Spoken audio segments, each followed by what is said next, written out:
Praise the Lord that we always have this opportunity to come together. At it's good to come early. Lalo na sa prayer because when the Lord releases yung mga prayers natin, there are so many things that you have to catch up immediately because God is releasing words that would nourish our soul. Kanina po, one of the prayers na narinig ko na it reminds me. Ang prayer kasi kanina, Lord, sana datnan mo kaming malinis sa iyong pagbabalik. It reminds me na ang Lord kasi ay babalik muli. Kaya lang, very clear siya sa mga babalikan niya. Ang babalikan lang daw ng Lord ay isang malinis na church. And we could only be clean, matagpuan na malinis kapag hinahayaan natin na ang kanyang salita ay patuloy na naglilinis sa marumi nating kaisipan, marumi nating damdamin, marumi nating mga plano. So when the Lord speaks to us through His Word, we are being cleansed by the Word. So let there be a continuous cleansing of the Word in our lives. And pangalawa po, during the worship, during the worship, sabi ng worship leader, may mga bagay ba na dapat mong pasalamatan ang Lord? And nasabi ko sa akin sarili, lahat Lord, pinapasalamatan ko. Pero may specific na, hindi ka ba nagpapasalamat dyan sa water jug mo? What is in this water jug? Sabi ko, only to find out that this water jug has a story. Actually, whether I need it or not, dala-dala ko ito. Because this was intended to be with me at the pulpit. May istorya ito. This was given to me by a Filipino friend, a Christian friend, but he adopted the Jewish culture. Jewish culture of living. Pananalita, mga kilos, mga galaw, lahat. Jewish culture.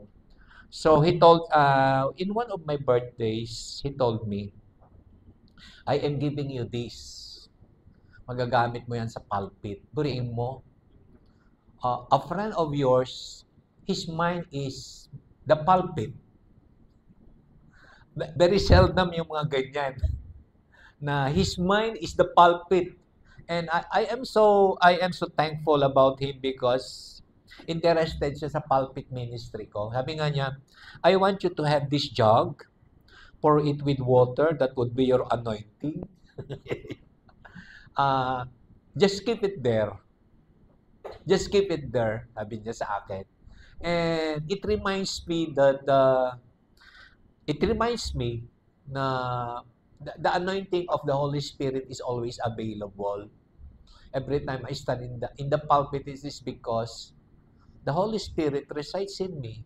And this is a physical manifestation that reminds me, you are not there, it is because you wanted it.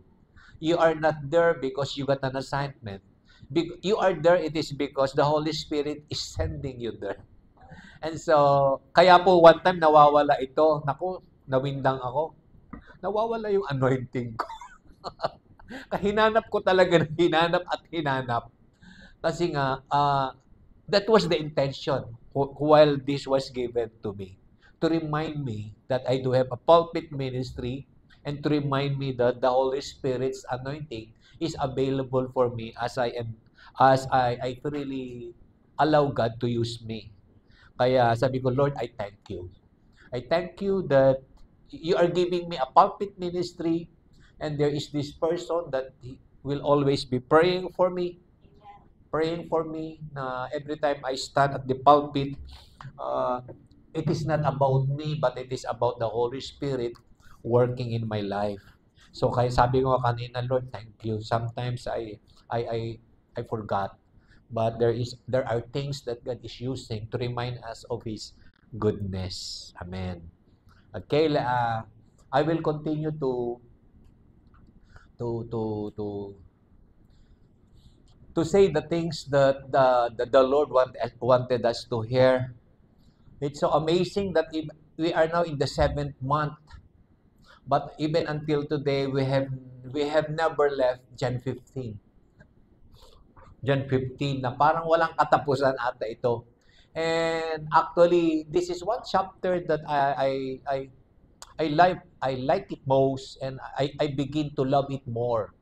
Dahil this is the chapter wherein if you want to know who the Father is, who the Son is, and who the Holy Spirit is, nandyan lahat sila sa John 15.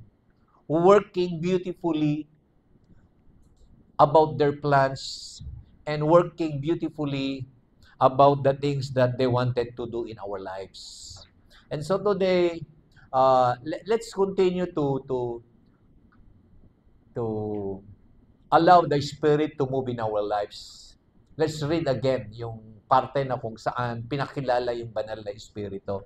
Sabi doon, when the Advocate comes, whom I will send to you from the Father, the Spirit goes out from the Father, He will testify about me. In that verse alone, nandyan lahat yung tatlo. The Father, the Son, and the Holy Spirit. And very clear yung mga gagawin nilang tatlo. Nakakatuwa, no? Nakalaradong-klarado yung gagawin ng tatlong yan in just one verse in the Bible. Tapos in the next verse, at sabi doon, 27. Ayan. And you, this time, sinama ka na. Di ba? Ang ganda na kanina nagpakilala yung tatlo, but this time, isinama ka na. In their heart and in their mind, ikaw palagi ang kanilang, we are the apple of the eye of God. Kumbaga, sa puso, sa kaisipan, at sa lahat-lahat ng meron ng Diyos, isa lang ang kanyang nais tingnan. Sino yon? Ikaw. Amen. Ikaw ang nais niyang tignan.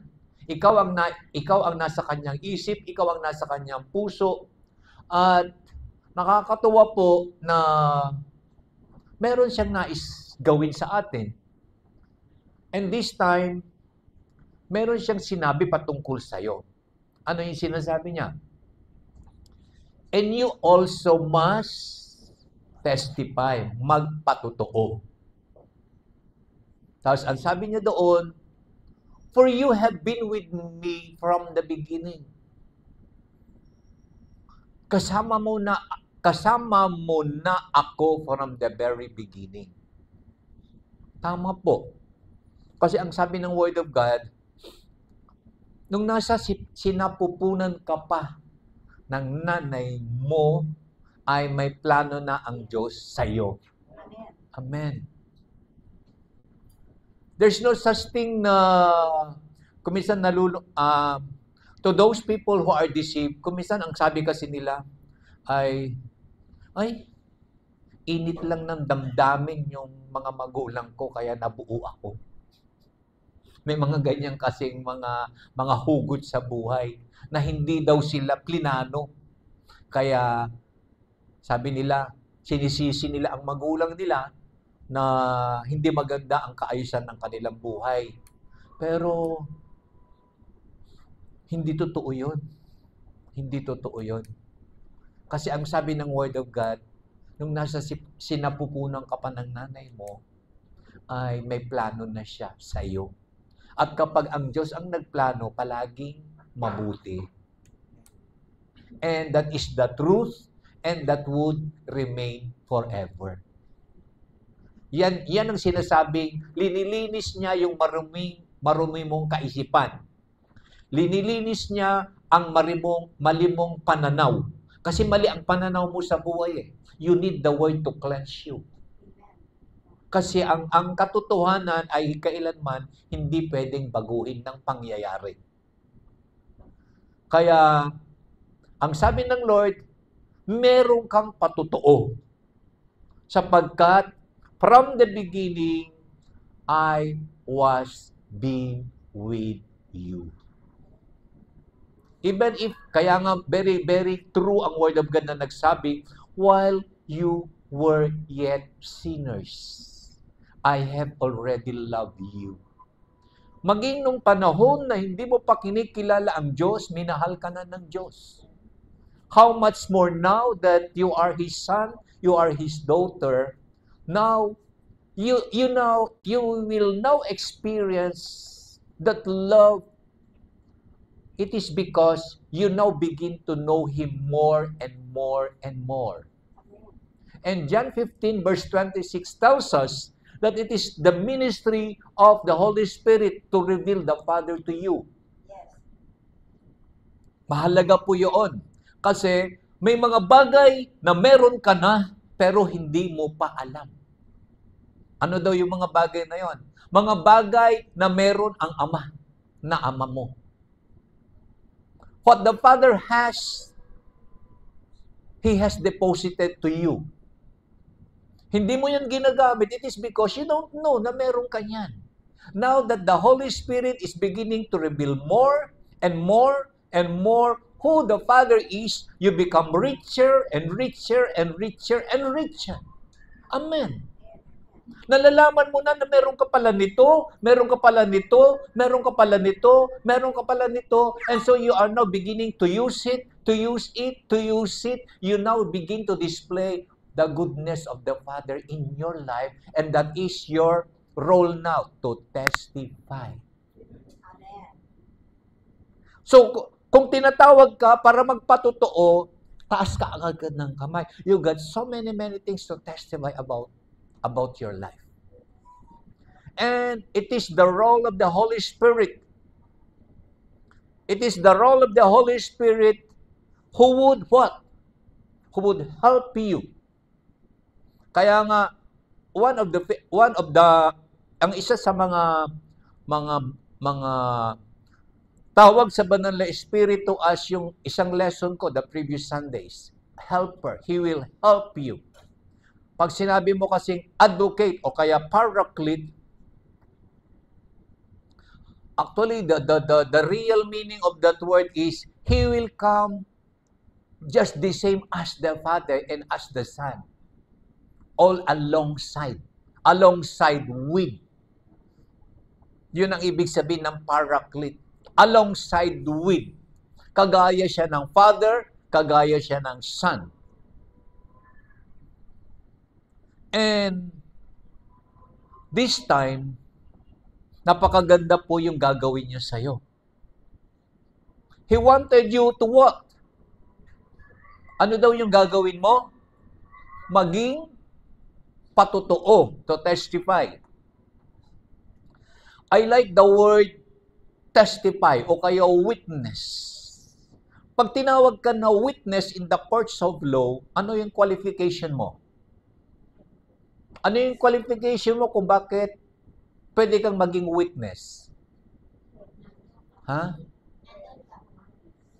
Ano yung meron? Ano yung meron ka? Bakit ka tinawag na witness? You are an expert. Ano pa? Honest, ano pa? May isang bagay na dapat meron ka nun. Yung unang tinatanong ng judge sa witness. Yeah. Ang una niyang tatanungin, nandun ka ba? Di ba? Tinatanong niya, nandun ka ba sa pangyayari? Kapag sinagot mo ng hindi, lumabas ka sa court ng ito, you are not a witness. Yun ang sasabihin sa'yo. Ang ibig sabihin, pag sinabing witness ka at magte-testify ka even in the courts of law of man, pag sinabing witness, nandun ka, naranasan mo, nakita mo, narinig mo ang ano? Ang kaganapan. Now, dapat malaking pasasalamat mo na tinatawag ka ng banal ng Diyos at tutulungan ka ng kapangyarihan ng banal na Espiritu to become a witness, to testify. Why? Why? Because God is always giving you an opportunity to what? To experience who God is dahil yun ang ipapatotoo mo. Amen. He wanted you first to become a credible witness, a powerful witness. Hindi nila pwedeng baliin yung isasabihin mo. Why? Because naranasan mo eh. Tama? Naranasan mo, naganap sa'yo. Ano man yung balibalik rin man nila yung pangyayari, hindi mababago yung yung ite-testify mo. Why? That is the truth. Tingnan mo yung bata. Hindi mo pwedeng sabihin ng magulang, sabihin mo wala ako. Hindi yan sasabihin ng bata. Sasabihin, hindi, nandyan si Papa, nagtatago. Kasi yun ang totoo. Ano man ang sabihin mo, sabihin nila patungkol sa katotohanan na naganap sa iyo, wala na silang magagawa. Why? It is because yun ang truth. And this is what the powerful word is saying unto us. You are a witness unto me. Ang ibig sabihin, hindi ka basta-basta tinatawag na witness ng Diyos. Ginagarantihan niya muna na naranasan mo. Naganap sa iyo ang kabutihan niya. Naranasan mo ang pagiging Diyos niya. Dumaloy sa iyo ang mga kayamanan na meron siya. At yan naman ngayon ang ipapatutuo mo. Tama?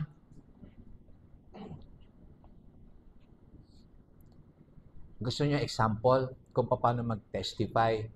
Pwede kong gamitin. Kaibigan ko ito, si Doktora. Pag tumayo si Doktora Gladys at sasabihin niya sa inyo, tingnan niyo ko, very slim na ako, maniniwala ka? Yes. Ha? Maniniwala ka? Ha? Maniniwala ka? Sabi mo, we. Bakit? Ba't hindi ka maniniwala?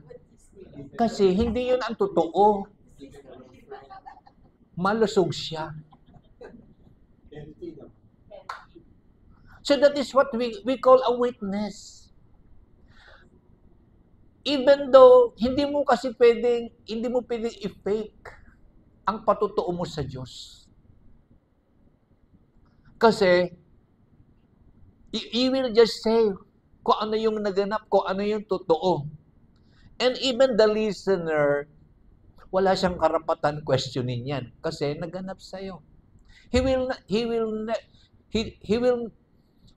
not even have the power na baguhin ang patutuo mo kasi yun talaga ang totoo.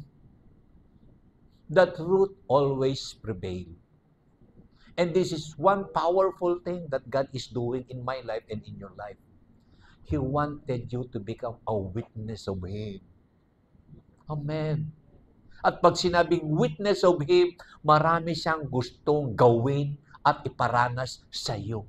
Kasi yun ang goal niya para sa iyo, maging witness ka patungkol sa Kanya. Amen. Remember, paano ka, sabi ni Jesus sa Kanyang mga disciples, you have been with me from the very beginning. From the beginning of my ministry, you have been with me. Kaya nga po, when the Lord calls Peter to preach, even though he was a fisherman, a mere fisherman, I just don't know what is his educational attainment. I don't even know how he would speak. But look at his testimony. Thousands of people believes in him if what he is saying.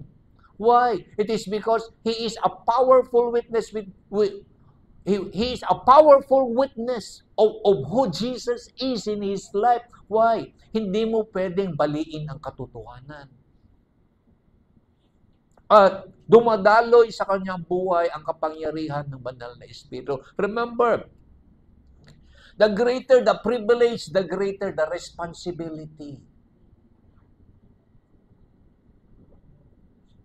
Napakalaki po ang binigay ng Diyos sa kanya na privilege to be with Jesus for 3.5 years. But remember, masarap po yung mga privilege, pero tatandaan mo palagi, whenever Whenever the Lord gives you a privilege, remember there is always, meron palaging nakapatong dyan na responsibility. When the Lord gives you millions of money, meron kang malaking responsibilidad dyan. Bakit binigyan ka niyan?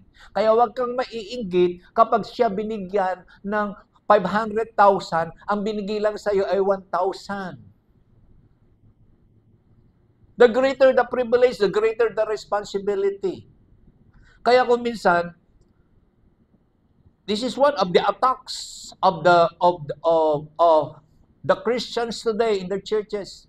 Ang dami kasing mga nag-church ngayon. Masyadong entitled. Gusto nila yung privilege only. Only to find out that the greater the privilege, the greater the responsibility. Kagaya po ni Peter. Mga disciples, sabi ni Jesus, you have been with me in my ministry on this earth. And so you were given a great privilege. But with that great privilege, it comes also that great responsibility. The responsibility now to continue the ministry that Jesus had begun in His earthly life. Iko-continue nila. What a privilege to be with Jesus.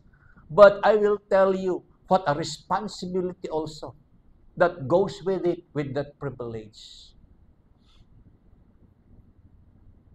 Kung minsan, nababalitaan ko, there are so many churches, nagkakaroon ng mga jealousy. Uy, si pastor, may favorite. I hope wala dito sa church. Sabi nila, uy, si pastor may favorite. Bakit palagi nilang siya ang kinakausap? Palagi nilang siya ang kasama. Huwag kang masyadong mainggit. Kasi that great privilege carries with it a great responsibility. Amen, church? And so, if you got that privilege that you are being fed well spiritually, remember, you got a responsibility also that those feelings that had come to you ay meron kang responsibility dyan sa mga bagay na ipinasa sa iyo.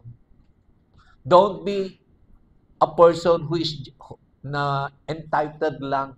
Kasi ang dami kasi gusto nila lang yung entitled in the church. They got privileges. Pero nakakalimutan nila. It goes with it a great responsibility.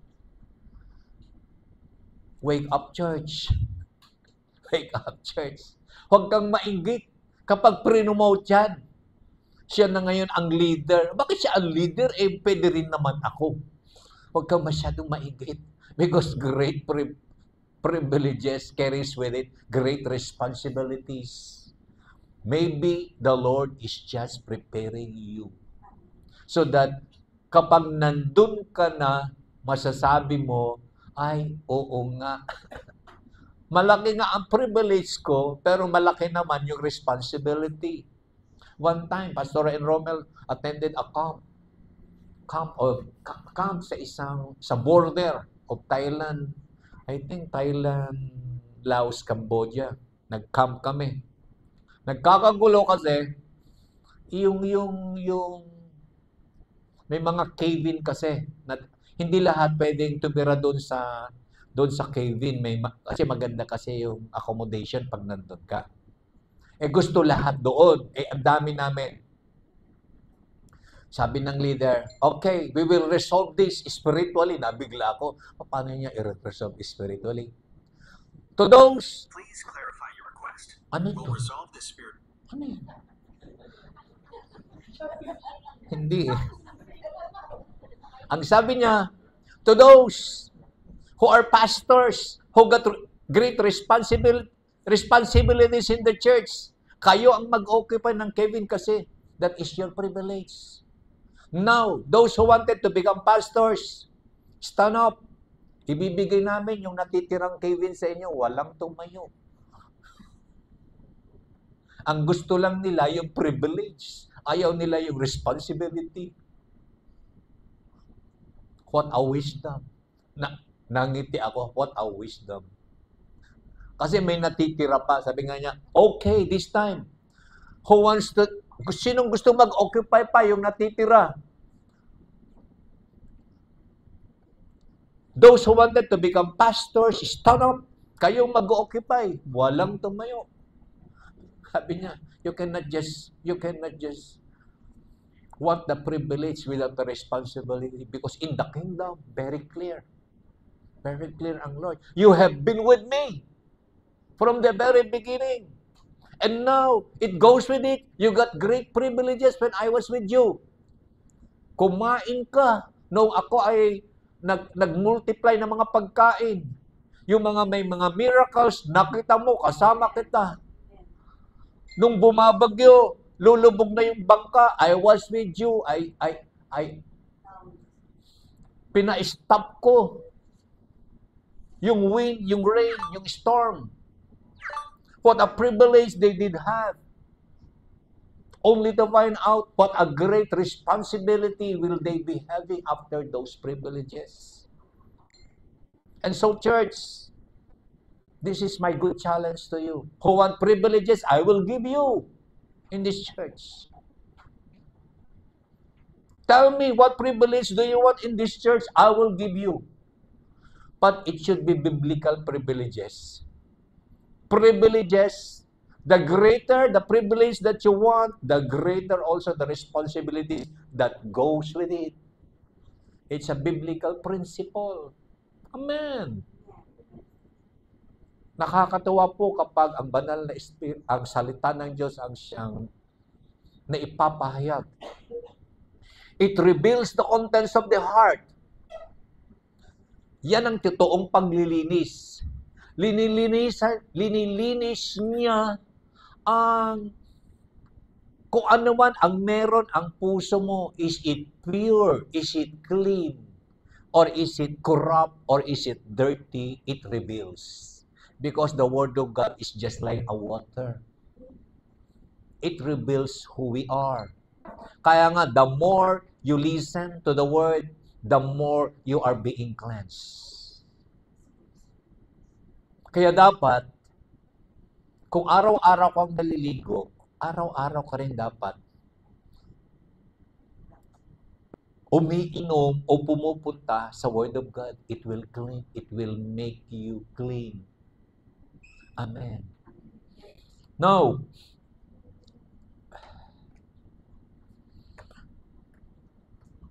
very clear this time. Kasi yung first part na pinag-aralan natin about the Holy Spirit, the Holy Spirit reveals who the Father is. When the Holy Spirit reveals who the Father is, it reveals ano ang meron ang kalangitan, ano ang kaluwalhatian ng kalangitan, ano ang kayamanan ng kalangitan, ano ang kapangyarihan ng kalangitan, and it is all available for you. That's the reason why He reveals it to you. And in order for you to be qualified in all of these things, dahil ikaw ay marumi, ang kabanalan ng kalangitan could never be received by a dirty vessel. That's the reason why the Father has to send His Son, Jesus, at the cross. Jesus has to die at the cross in order for His blood to cleanse you from His sin. And in order for you to become part of the kingdom, you became His son and His daughter. It is because of the atoning work of Christ at the cross. It is all finished. Lahat ng kailangan mo upang mabalik ka muli at maranasan mo muli ang kayamanan, ang kaluwalhatian ng kalangitan ay sa pamamagitan ng finished work of Jesus at the cross. That's the Holy Spirit. He will testify about the Son. Now, pag po natin babalik ta rin, the Holy Spirit will testify about the Son. Pero ikaw, magde-testify ka about who the Son is to the world. Klarado po ba? Dapat po, klarado po tayo dyan. It is the role of the Holy Spirit to testify about the Son. Ano ba ang meron at the cross na napasa iyo? Ano ba ang ibig sabihin? It is finished. Now that you know kung ano ang nagkaroon ka, ano ang tinapos ni Jesus at the cross, now that you know it, it's now your time to testify about the Son. Who the Son is to the world. No. Ang problema, bago ka tinawag to testify, there is a big challenge to you and to me. Kasi ipinakilala sa atin saan tayo magte-testify. Saan daw ba tayo magte-testify? Where do we testify Jesus? To the world. Ang sabi ng pinag-aralan natin, the world hates you because the world hates me. Yan ang sabi ni Jesus. Yan po ang isang assignment na hindi maganda. Kasi, pinapapunta ka sa mga tao at kakausapin mo sila, pero ang mga taong ito ay antagonistic. Ayaw nila ang pagmumukha mo. Ayaw nila ang pagmumukha ko. Ayaw nila ang sasabihin ko. They will never listen because they hate me, because they hated Jesus. And that's your assignment. That's my assignment.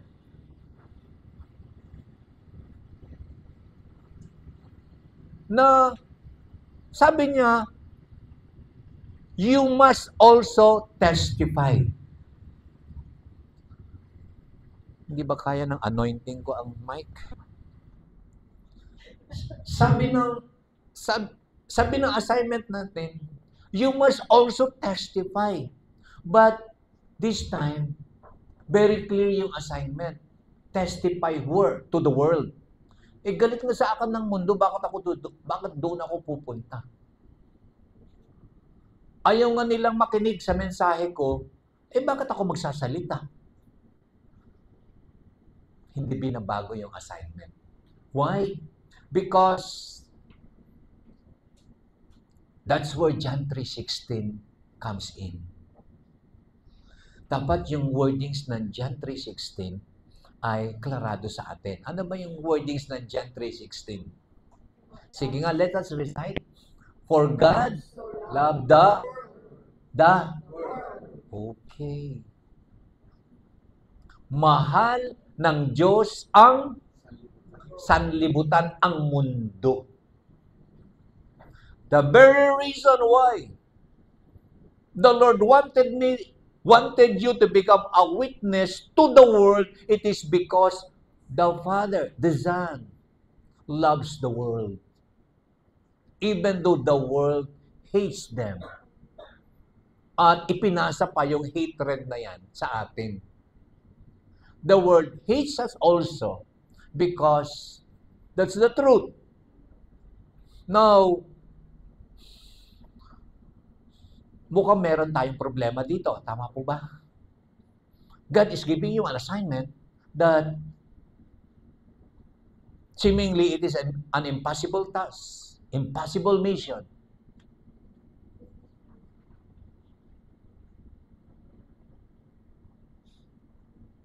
That's where the ministry of the Holy Spirit comes in. Kaya nga ang sabi doon, He is a helper. Remember, we need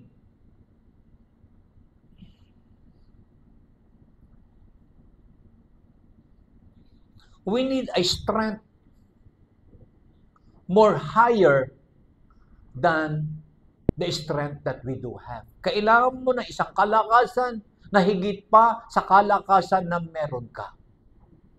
Kailangan mo ng katalinuhan na higit pa sa katalinuhan na meron ka. You might be you could be the most intelligent man that had ever lived on this earth, but that intelligence ay hindi aakma o hindi mo yan magagamit as you become a witness to the world. Hindi uobra yan. Kaya nga po, wala tayong pwedeng ipagmalaki. Even if you have read or have memorized so many verses in the Bible, that will not guarantee you to become a powerful witness. I know that. I know that. In my early assignments to become a minister to the communist countries, I found out it is true. Hindi ka pwedeng maggaling-galingan dyan. Your audience will never believe on you. Especially during those times, I will never forget. I was once a Bible smuggler in China. I was caught. Nahuli po ako. Hinayaan ng Diyos na mahuli ako. During the interrogation, I will never forget. I got to go back to the scriptures that the Lord had told me. Kasi sabi ng scripture, do not worry kung anong isasagot mo, that the Holy Spirit will put words in your mouth. Paano mo sasagutin yung mga interrogation na parang walang sagot? Kasi pinagdidiinan niya sa akin, sino ang mga kasama mo? Bakit mo dala ito? Alam mo bang bawal ito? Totoo naman, bawal talaga ang Bible. Kasi nakita niya, Bibles. Naku, Lord, ano ba isasagot ka dito? The Lord gives you, yan ang tama po. The Holy Spirit will give you a higher wisdom. More higher than what you do have. Sabi ko, Lord, ano ba isasagot ko? Sa mga Bibles na ito, hindi naman ako pwedeng magsinungaling. Bible talaga. Why are you bringing these things? These are forbidden in my country. Yan ang sinasabi ng nanguhuli sa akin. 6, 7, 8 silang nag-i-interrogate sa akin. Ano isasagot mo? Bakit ka nagdala nito? Hindi mo ba alam na bawal ito? O sige nga, ikaw nga ang sumagot. Ano isasagot mo? It got to be the wisdom of the Holy Spirit. The Holy Spirit gave me wisdom. At when the Holy Spirit gives you wisdom, patatahimikin mo lahat sila. At tumahimik ka lahat sila. Alam niyo ba kung ano sinagot ko? Nasabi ko na to. Sabi ko sa kanila, these are good books. I'm bringing it in to give to my friends. Tapos, sabi ko sa kanya, okay, binuksan ko. Talaga namang marami. Huli na ako eh. Hayagan na. Okay, I give you one. I give you one. I give you one. I give you one. Read it in your home. That's a good book. Sabi ng officer. How do you know? How do you know that those are good? Can you read it for me? E nagkataon yung dala ko. Chinese Bible. Oh, Holy Spirit, ano ba sasabihin ko? Those are good books. Ininsist ko. Those are good books. Bring it to your home. Read it. Read it. Binigyan ko na sila, yung 8 yon. Sabi niya sa akin, go, go, go! Hindi ko malaman kung nainis na siya sa akin. Go, go, go! Pero nung paalis na kasi, ang rule dyan, pag pinaalis ka na, run as fast as you can. Kasi dapat makalabas ka na dyan. Kasi kulong na ang susunod dyan. Go, go, go! Eh, di, binuhat ko. Tapos lumingon ako, read it well. Only the Holy Spirit can do that. That's the power when you testify, you need the helper, and that is the Holy Spirit. Huwag kang matakot to testify about Jesus, even to those people who hate you that much. They can never distort the truth. Kasi totoo naman ang sinabi ko, tama? Di ba good book naman talaga ang Bible? Oh, hindi niya pwedeng sabihin hindi. Kaya nga sabi ko, why don't you read it? And read it in your home. Oh, ano pa sasagot niya? Eh, yun ang tama. Eh, di tameme siya. That will happen if you stand boldly of who you are. You will testify of what you know, what you experience. Kasi I have already experienced the goodness of this book. I have already experienced the power of this book. I have already experienced what when I read this book, it would change me. I have already experienced that when you read this book, it would change the paradigm of my mind. May pagbabago na sa una galit ka, sa una ayaw mo, but the moment you read this book, it would change you. The moment you testify to that person na galit, magbabago ang kanyang pananaw sa sasabihin mo. Magbabago ang kanyang pananaw sa sasabihin mo pa sa mga susunod na pag-uusap niyo. And so let's have that boldness to share the gospel to people. Don't worry. What would be next? Remember, God uses our human testimony, but our human testimony has a divine intervention, and that is the role of the Holy Spirit. Totoo. Magsasalita ka kasi that's the only way. Kailangan magsalita ka. Magsalita ka ng kaganapan sa buhay mo na ginawa ng Diyos. But don't worry kasi yung makikinig mo, ayaw niyang magsalita ka patungkol kay Jesus. Nevertheless, you still have to speak. Why? That's where the helper would come in. There would be a divine intervention. So that you will expose the very purpose of why the gospel has to be preached. Huwag kang matakot na mag-invite sa mga taong nais mo na makasama mo dito sa church. Kasi pinapangunahan natin kadalasan ng Holy Spirit mag-uulang yan, pero hindi naman sasama. Who knows? At the 10th time na kai-invite mo, He would come. He would come.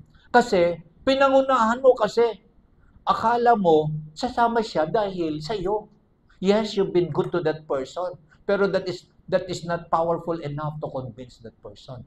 It got to have a divine intervention, and that is the role of the Holy Spirit.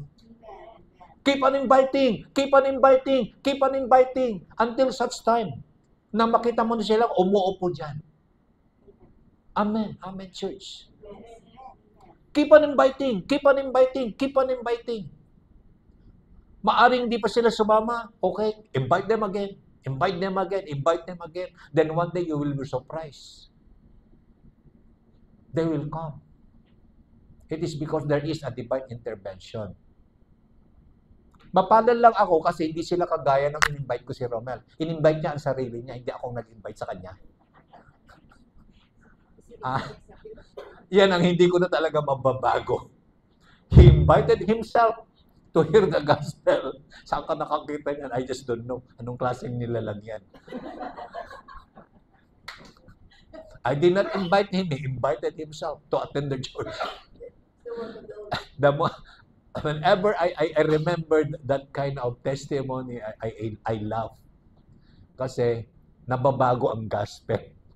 Na ako dapat mag-invite, pero siya ang nag-invite sa sarili niya. How I wish lahat tayo merong mga ganyan. Lahat tayo may mga ganyan. Kasi baka yung kapitbahay mo, Tomkins, hindi mo pa ini-invite, siya na lang nagsabi, sasama kaya ako para mag-church? Oh. Why not? There is always a divine intervention, and that is the role of the Holy Spirit. Amen. Amen. Hallelujah. Palapakan na natin ang Lord. I love it. I love the role of the Holy Spirit. When He intervenes, the impossible works ay nagaganap naturally without any effort coming from you. Without any effort. Na pinag-iisipan mo, ano kaya ang mabuting technique, mabuting style ng pag-i-invite? Go to the helper. Kausapin mo ang Holy Spirit. Hayaan mong siya. No. For 2 Corinthians chapter 1, verse 21 and 22, I think we have read this verse already.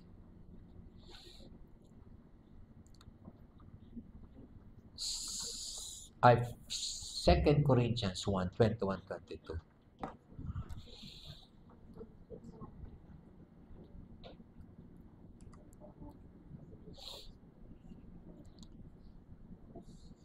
Ayan. 2 Corinthians chapter 1, 21 and 22. Is it there already? Ayan.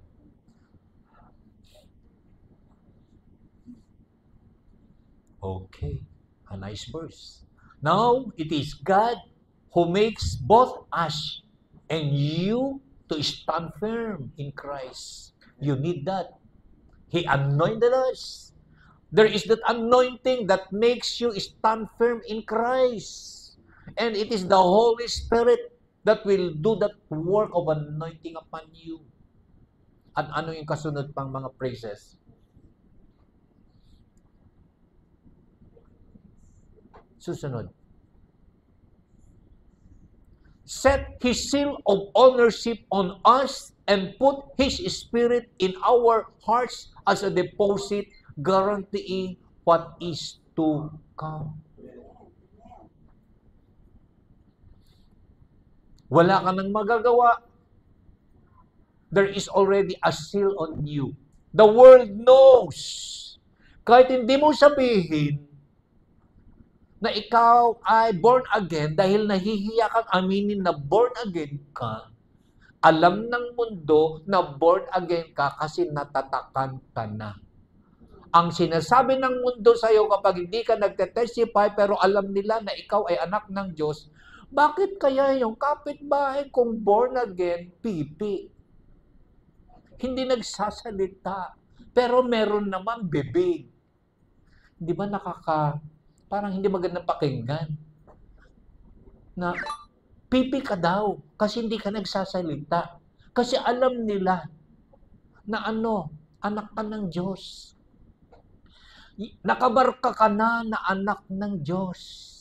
Ang kanyang espiritu ay linagay na niya sa iyong puso as a deposit. Pag sinabi mong deposit, what does it mean? Saan ba tayo nagde-deposit apart from the bank? Saan pa tayo nagde-deposit in a legal parlance or legal transaction? Bakit tayo nagde-deposit? Renz, bakit ka nagde-deposit? Hindi sa bangko. Meron ka pa bang deposit na ginawa maliban sa bangko? Meron. Saan ka pa nagde-deposit? Hindi. Alam nyo to. Di ba kapag merong kasalan, party, o mga birthday celebration, di ba sa lugar, sa event place, di ba you are being required to what? Deposit. Bakit? To guarantee na babayaran mo yung kabuuan. Tama ba? Yan ang ibig sabihin. Meron ng deposit sa iyo, ginagarantihan niya yung mga susunod pa na babayaran mo sa paglalakbay mo dito sa lupa ay mababayaran, and that is God guaranteeing of that payment. Kaya ang sabi ng Lord, binanggit ata ito sa prayer kanina. And it is in the Word. He who began the good work in you, He is committed to put it into completion. Yung sinimulan niya, tinatakang kanya ng banal na Espiritu. Thus the deposit, guaranteeing na mga susunod pang kabayaran na kailangan ng taong ito, babayaran ko yan. Until the completion. Praise the Lord. This is the role of the Holy Spirit. The Holy Spirit will make sure you will go on victoriously living on this earth. It is because there was a deposit before, there is now a guarantee na mararanasan mo pa ang lahat ng ipinangako ng Diyos para sa iyo habang ikaw ay nabubuhay pa dito sa lupa. That's what that word is saying to you and to me.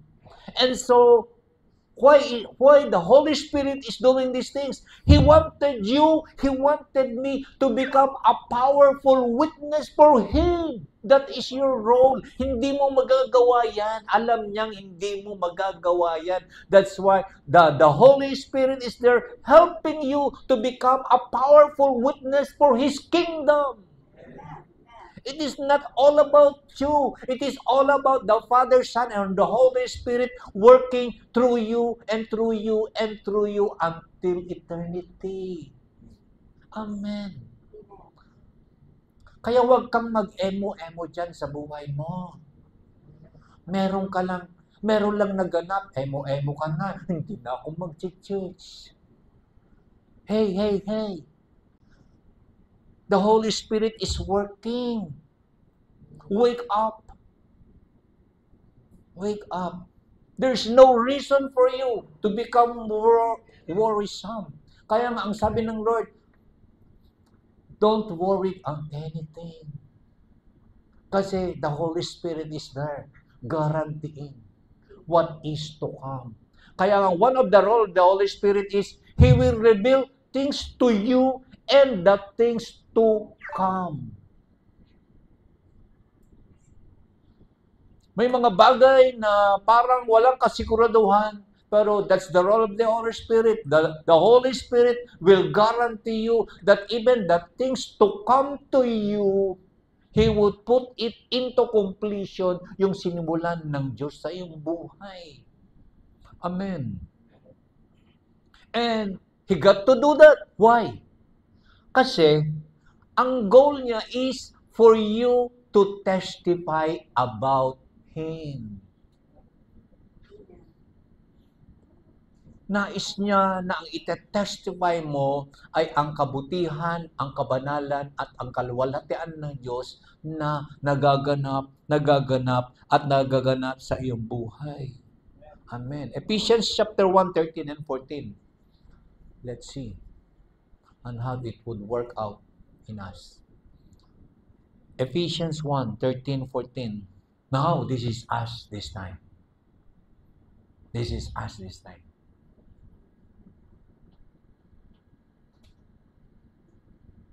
Sabi doon, and you also were included in Christ when you heard the message of truth. Lahat tayo naranasan natin yan. We heard the message of truth, the gospel of our salvation. Klarado na yan sa atin. When you believe, nung ikaw ay naniwala, anong nangyari? Inulit-uli. You were marked in Him with the seal, the promise of the Holy Spirit.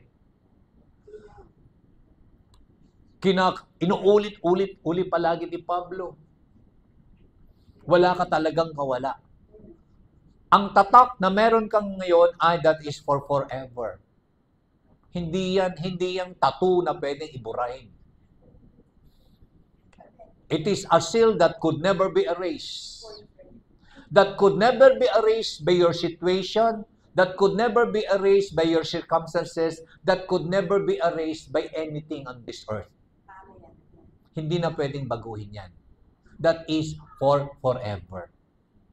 Diyan pa lang dapat maglulundag ka na ng tuwa. na anak ka talaga ng Diyos. At wala nang magagawa ang mundo. At hindi na yan pwedeng burahin. Pagbalik ni Kristo, makikita niya yan at alam niya na ikaw ay isasama ka niya. Kasi, you have a seal upon your life. Pag sinabi mo kasing seal, it is a symbol of ownership. Pag-aari ka ng Diyos. Kaya nga, this is one thing that the enemy deceived even the churches. There's no such thing na pwede kang galawin ng kaaway. Satan could never touch you. Ilagay mo yan. Ilagay mo yan na katotohanan ng iyong katauhan. Satan could never touch you. Why? Alam niya. You have a seal and that is for eternity. Sasabihin niya palagi, huwag tayo dyan. Delikado yan. Pero bakit seemingly ina-attack ka? Bakit kaya? Kasi the mind. Narumihan ang iyong kaisipan ng maling katuruan. Kasi tinuturo ng iba, ganito. Hindi totoo yun. Kasi ang kalarado tayo ay we have that seal, the promise, the Holy Spirit. Satan knows that. He could never go near to you. He could never touch you. Why? He knows. He knows what is his own. Kaya hindi ka pwedeng i-attack. Ina-attack ka lang naman because you allow your mind to be deceived. And what? People perish for lack of knowledge. Hindi mo alam na na meron ka pala nito, meron ka pala nito, meron ka pala nito. And that's what the deceit of the enemy is doing today. The enemy is trying for you to have an amnesia of God's promises.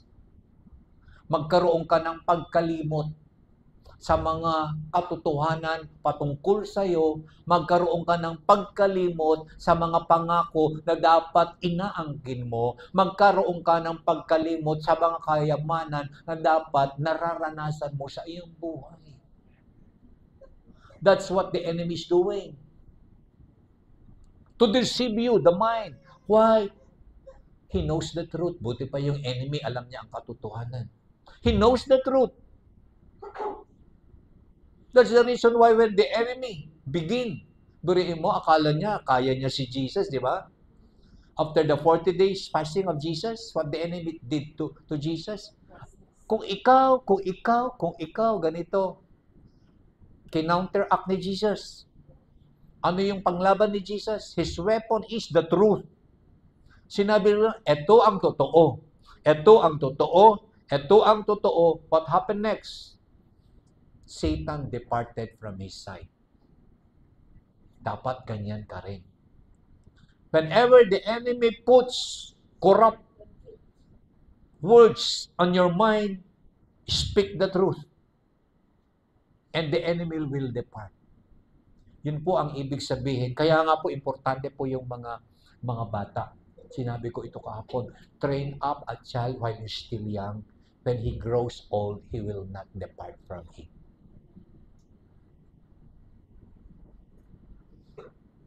Sabi doon, train up a child where he goes. The word goes is in is the mouth.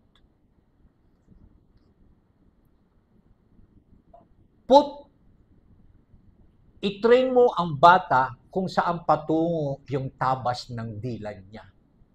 Kasi yung tabas ng dilan niya ang siyang magsasabi pa saan siya patungo.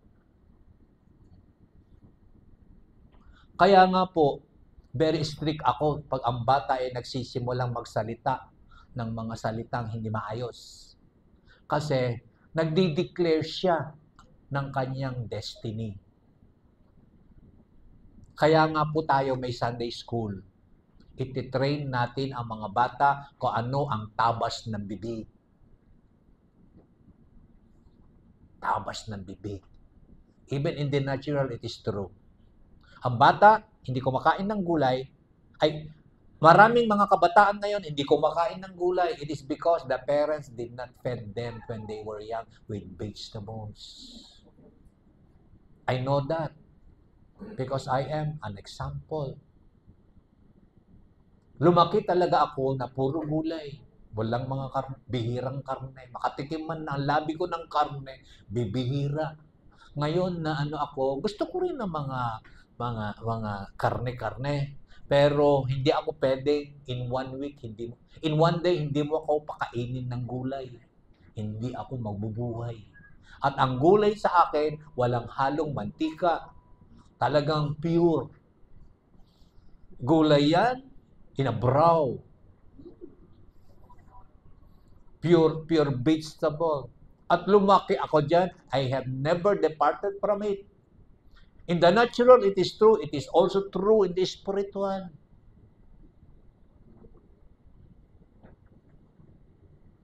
Let us not be deceived by the enemy. When the Holy Spirit tells us we are being sealed with a promise, it is true, and it could never be taken away from you. That is for forever. And let that it be true also to your little children. Alam nila kung sino sila at ibibigkas ng kanilang mga bibig. Oh, ang lakas ng hangin.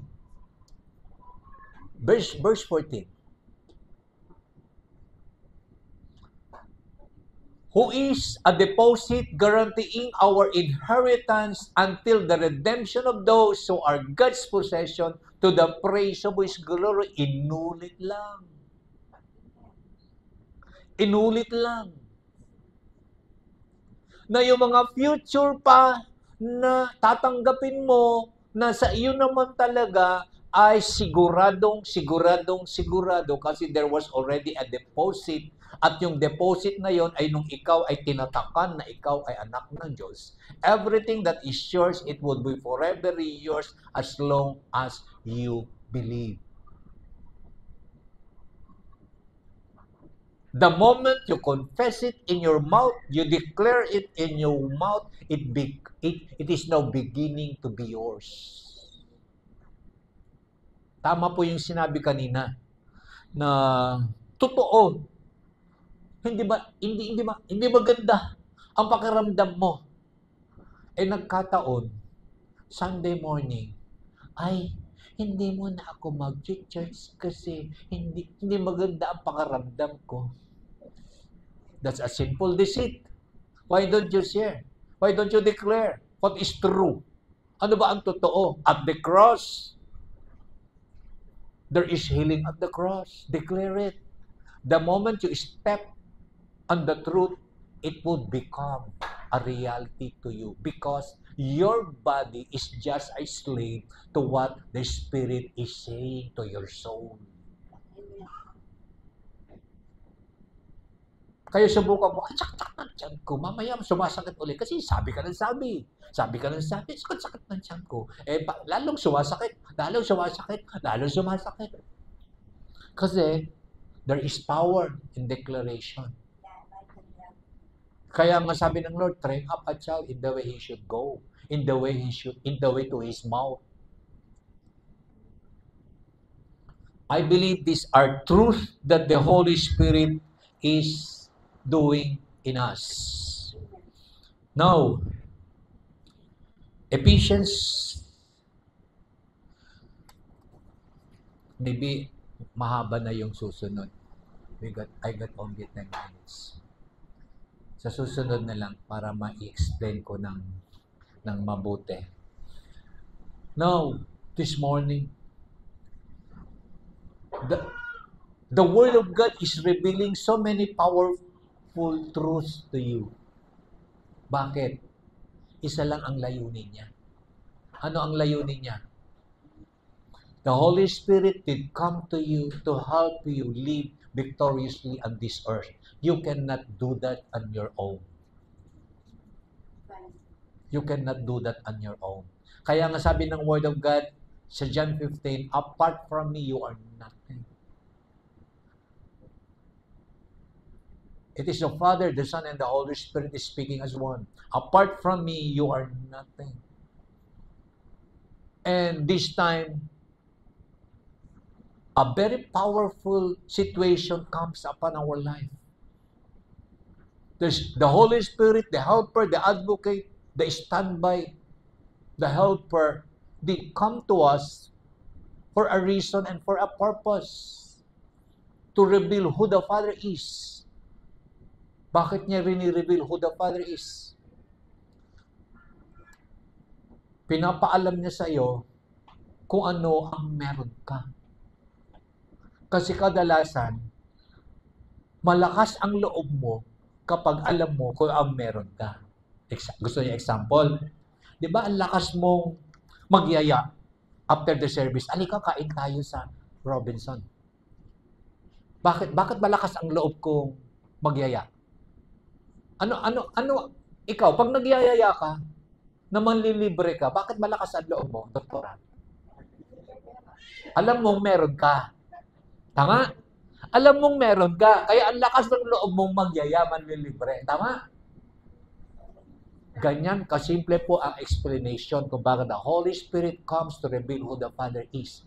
Nais niya na malakas palagi ang loob mo sapagkat nais niyang ipaalam ko ano ang meron ka. You are being backed up by the resources of the heavens. Kaya dapat you stand firm. Malakas dapat palagi ang loob mo.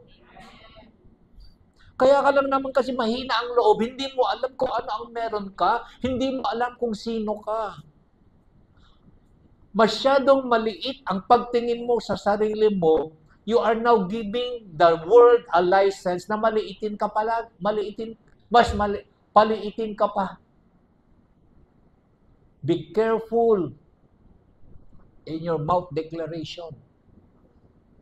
Minamaliit ka ng mundo not because ganun ang nakikita na nila sa'yo. Minamaliit ka nila, it is because ikaw ang may kagagawan yan. Why don't you speak who you are to them? And they will never question the truth. It is because they know what the truth is.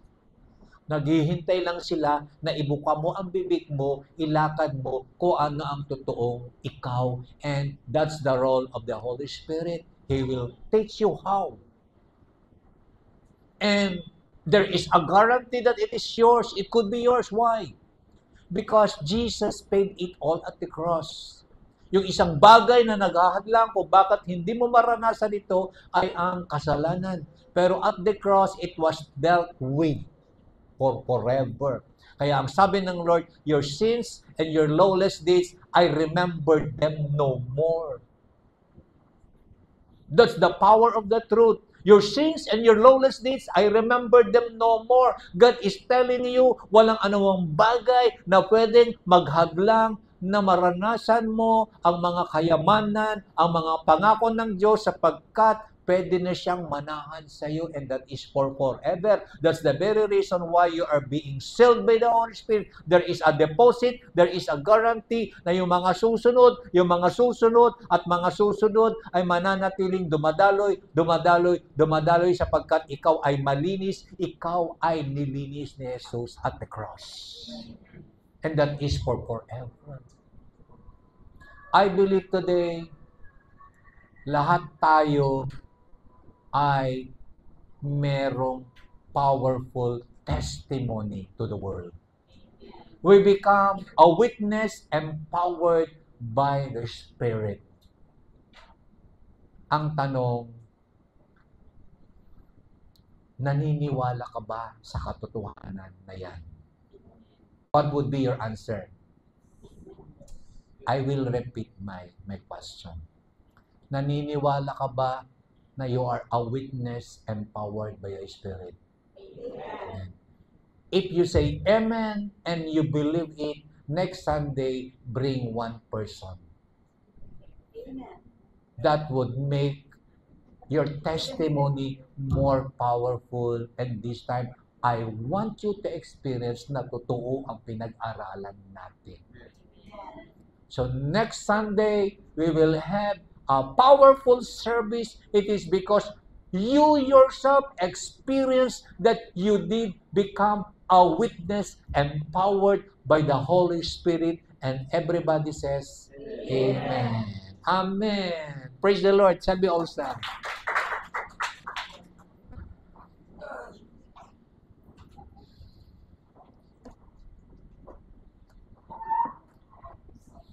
Sige, bago tayo manalangin, harapin mo ngayong katabi mo. Ang tanong mo, sino ang i-invite natin, dadalhin natin dito sa Sunday? Oh. Laban. Ay, wag mo lang tatanungin, hintayin mo yung sagot niya. Sino ang i-invite natin sa Sunday? O, anong sagot niya? O, hindi pwedeng pag-iisipan pa. Okay, shall we pray? Father, we thank you that this is the work of the Holy Spirit in our lives. He comes as a helper, an advocate, a standby, a counselor. Everything that we do need, O God, to become a powerful witness of Thy kingdom. Thank you, Holy Spirit, that you did come and you are a shield to us, guaranteeing, a deposit guaranteeing of the future things to come as our inheritance. And Lord, whatever is being deposited in our hearts through your word, let it grow and let it bear fruit, and more fruit and much fruit, and a fruit that remains. We give you the glory, we give you the honor. This we pray in Jesus' name. Amen.